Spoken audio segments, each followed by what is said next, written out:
welcome to Ultraspace. I'm Melissa Barrett Rhodes. A lot of planning goes into the interior of a posh Park Avenue home, and no one knows this better than design star Vincent Wolf. From the furniture to the flowers, Vincent shows us how one of New York's premier designers pulls it all together.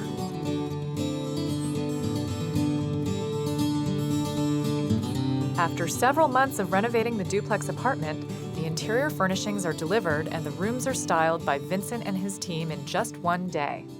What is the process from start to finish? I mean, you've just gone through a day, a frenetic day of pulling together this apartment, and it's kind of like you've worked your magic. I think that there's certain basic things you need to do.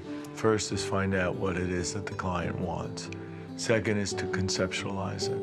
Third is to present it and sell it as a total package. And fourth is producing it. What was this apartment originally, and what was your concept for how you would design it? Originally, it was ugly. It was very easy. For me, it was to take the space and try to make it look as large as possible, as continuous as possible. That's something that Vincent wanted to create here so that we could sort of go from one room to another and really feel sort of the casualness of the whole apartment. What were some of the constraints that you had to overcome? One of the biggest ones was the height of the ceiling, which is 8 feet high. And how it was dealt with was by doing a high gloss finish on the ceiling, which expanded the height of the space. The other one was the width of the room, and I dealt that by running the planks horizontal to the space to visually try to make it larger. How to create a seating plan in the living room that was not a static sofa, 2 club chairs, coffee table.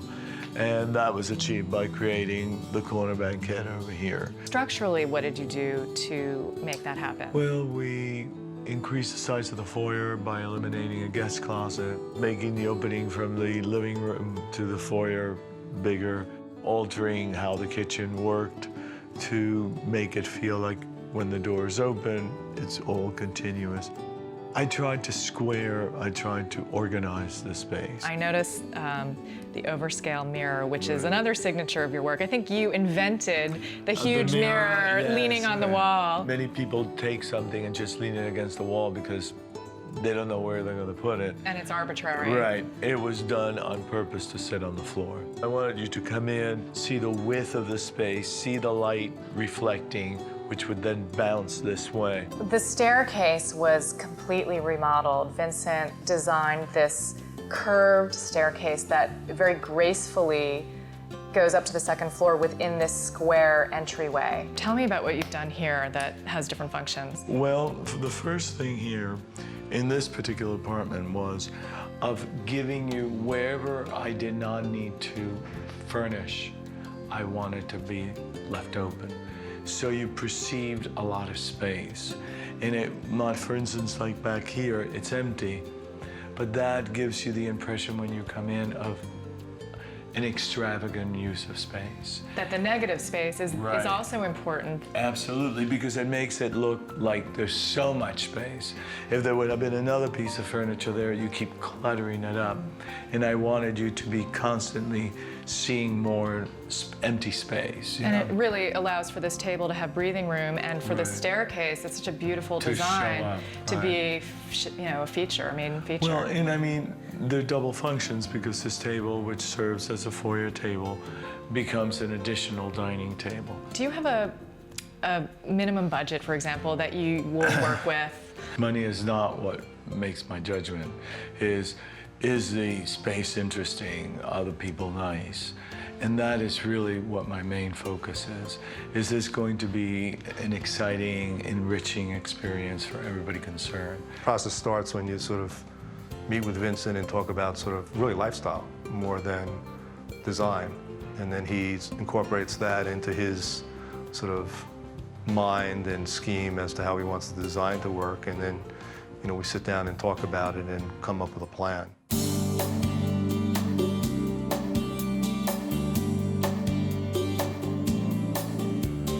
Over here is what we call phantom doors. And it is done for a few things. To give it a continuity of the wall, height of the ceiling, and it gives the space a very modern quality. And I think most people don't realize that moldings are done around doors to hide mistakes.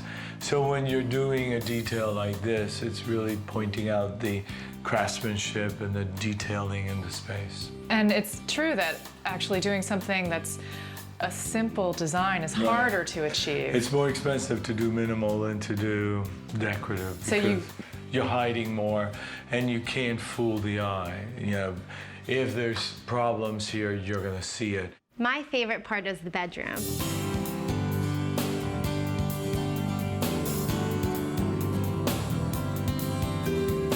I find it peaceful and comfortable, and I love the blue. The paint treatment in the master bedroom is such a clever design.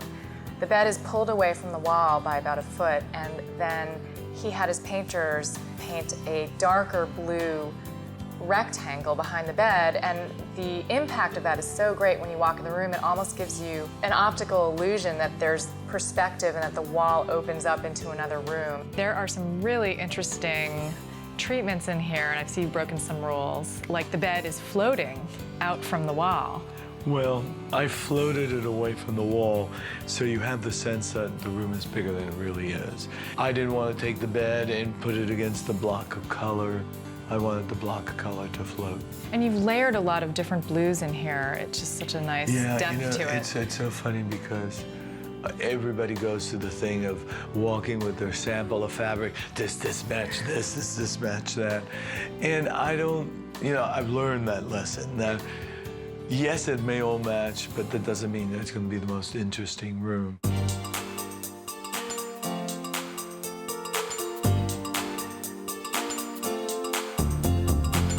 What pieces in this room are custom, and what items do you sell in your store? When you have a shop, you don't want the clients that you're working with to feel that all you're doing is going in there and buying.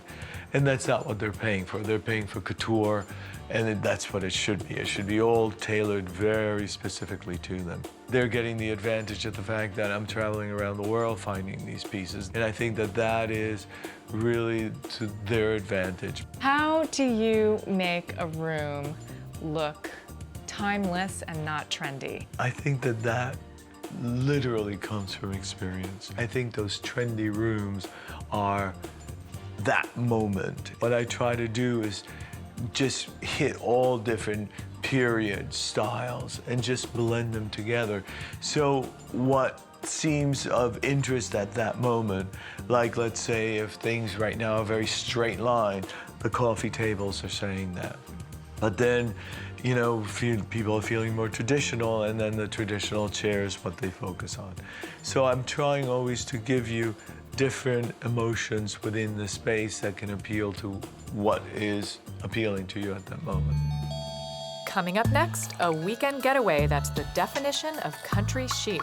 And later, classic elegance with a modern twist.